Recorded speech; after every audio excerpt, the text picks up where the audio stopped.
After you've used your board a few times, you'll have washed it a few times and the oil will have come out of the board, so you need to re-oil it fairly frequently to begin with, and less frequently as time goes on. And the way to test whether your board needs oiling is to use a damp cloth and put it on the wood like this.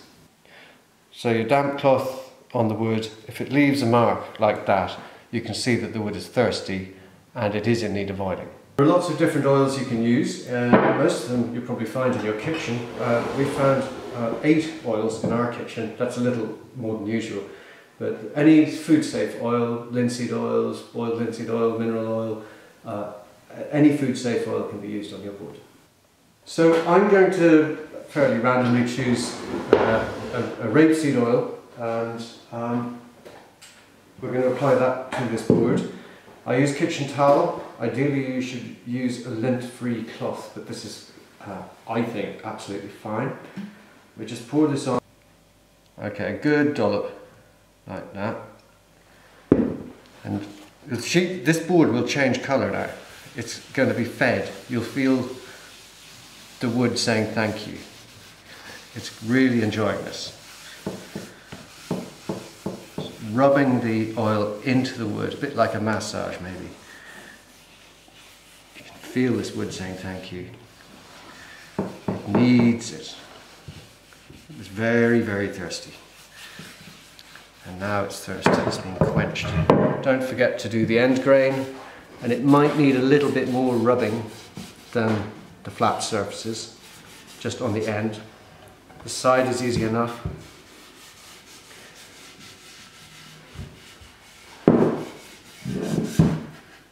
It's getting quite greasy now. My hands are getting quite oily. Don't forget to do the underneath of the board as well. It's important to do all surfaces on your board, otherwise you are treating the board with inequality. And that means one side is favoured over another. It might warp on you. So do the bottom of the board as well as the top. The top gets more abuse, it probably takes more oil. That board is feeling so much better. Now you can leave that for a minute. There's a bit of surface oil on there, and that just needs to be wiped off. So again, a bit more of this. If it gets to the stage where your kitchen towel is leaving little bits of kitchen towel on the board, it's too wet. You need to get another one. This is doing fine. So I'm just wiping off the surface. It's like almost using a dishcloth on the plate. You're just drying it off. The wood has soaked up a lot of that oil that we just put on. As you can see, it's a completely different board now. Job done. There is one more important thing.